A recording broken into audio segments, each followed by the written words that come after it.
back to the Crafty Meraki YouTube channel. This is Marla with Mad About Cards and Crafts, and today we're creating this beautiful card featuring the Feathered Friends Press-Tacular plate and coordinating die.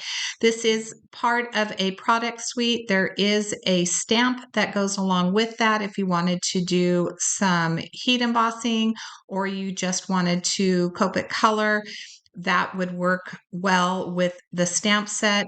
Today, I am going to be using my Better Press system. I have some birch ink and I'm inking up the Press-Tacular plate. This plate can also be used for hot foiling.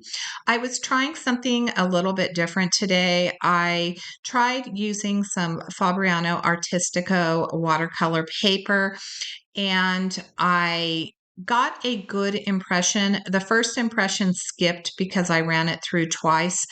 This time I ran it through just one time and I got a nice impression, but I didn't get that deep letterpress that I normally would get if I were to use the Spellbinders cardstock. So I went ahead. Well, what I'm going to do in the future is I'm going to try adding a shim to this system when I run it through my die cutting machine and seeing if I can get a better impression.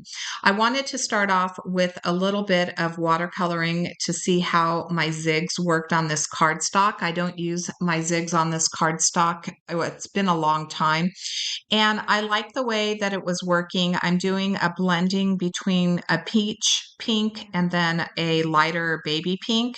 And so I'm just going to add the ink to the areas that I want it to be the darkest. And then I use my watercolor brush to just kind of pull that ink out. In some of the cases, I mix the two colors together. In some cases, I just use one of the colors. But each of the time that I'm adding that ink, I'm adding it where I want that shadowing to be because that ink is really going to cling to that area. I do end up switching for the leaves and the second bird. And the second bird I'm not going to color on camera just for the sake of time.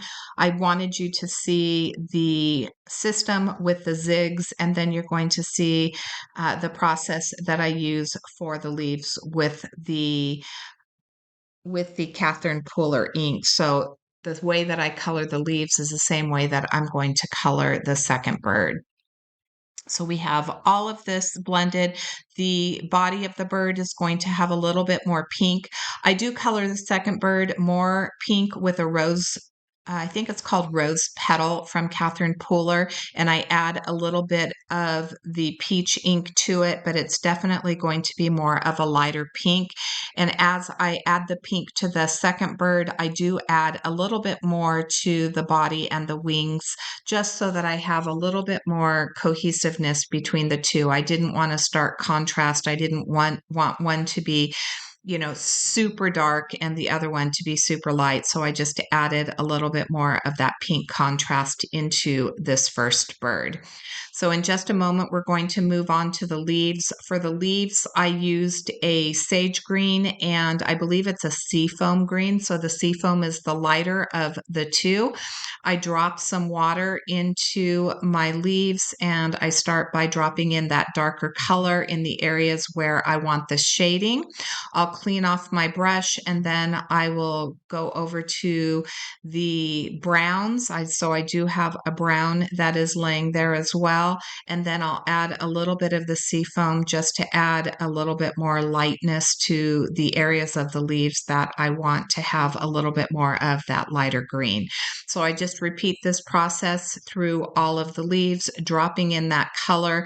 Each time that I dip my brush into the water, I do make sure that I have a microfiber cloth next to me where I can just tap that brush off and get that excess water off. So here's where I'm showing you just a tad bit of the coloring with that rose petal. You can see how much pinker that color is and where I'm adding it to this second bird just to give it a little bit more of the pink. And then once we work on this, we're going to move on to die cutting. So I do have a solid die that I'll be using, which is part of the Feathered Friends product suite, and it will cut out the entire image. It's going to cut in between all of the leaves, and it's going to cut around the bird. And this is the way that it will come out of your die cutting machine. So you can use this panel as is on your card, but today we're going to talk a little bit about deconstructing these dies. So I am using a pair of scissors that I'm going to cut around the birds. I'm going to cut each of the birds out, and then I will cut each of the branches just a little bit. And I'm going to change the orientation of this on my card. It's going to allow me to add foam tape just behind my birds. I'll add the leaves to the back of my card panel. For my card panel today, I do have an A2 top folding card panel, and I did die cut a 4 by 5¼ inch piece of white cardstock with the Pagoni Mania Die. It's a beautiful die that gives a beautiful stitching impression. And I added that with some foam tape to the back of that top folding card base. Now, I am not the best fussy cutter, but I was able to cut around these just fine. In fact, I always joke that I cut like a 2-year-old, but as you'll see in the final product, I was able to get these cut down beautifully. There's a natural area where you would trim these leaves back. Some of that one bird on the right hand side, I left the 2 leaves there. I thought that it complemented it. And then here's where I've rearranged the die cut. So I cut 3 different branches, and I'm changing which way some of those branches come in. There is a where the die cut that first branch, I did butt it up to the edge of my panel to make sure that it was flush there.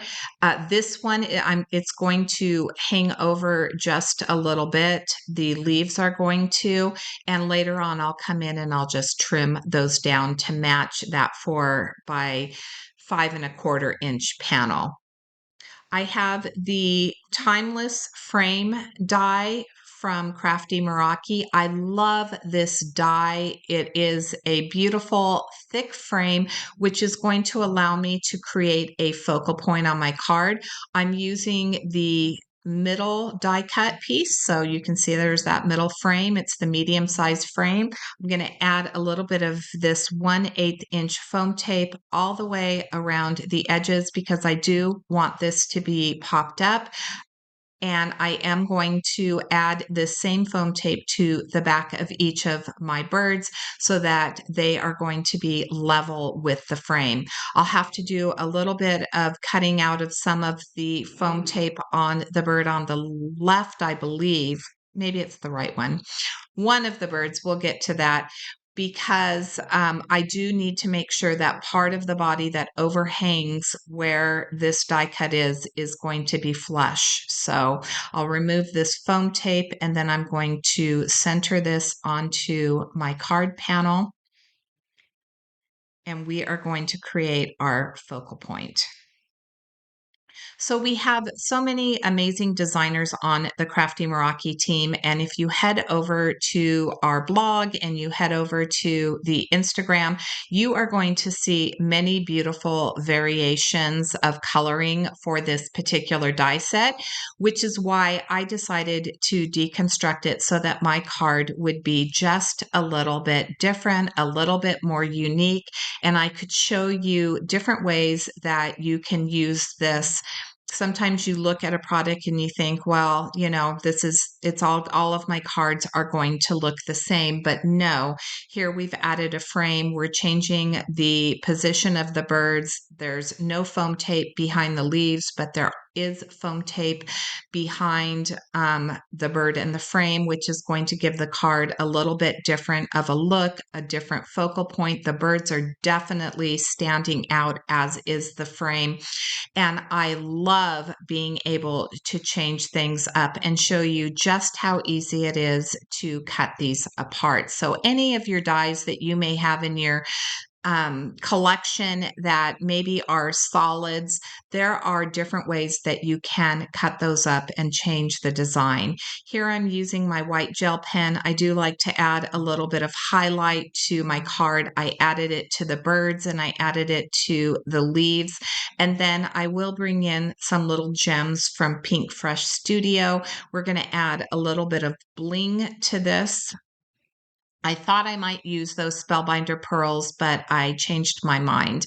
This is the Gilded Greetings, one of the dies from that. So this has toner sheets that have all kinds of different sentiments. I actually did some hot foiling on this one in gold. So you can see as it moves, there's that little bit of shine.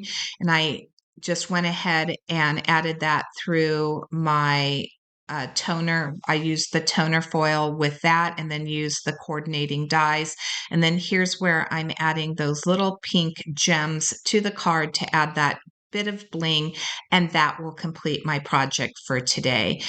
Once I get these on, I am going to show you a close-up of this card. I want to thank you so much for joining me today. I hope that this gave you some ideas when using some of your other products, whether it's with ideas on how to watercolor or whether it is adding dimension to your cards or deconstructing your die cut pieces. Here's that finished card with all of its beautiful dimension. Thanks again for joining me, and until next time, I hope you have a fabulous day.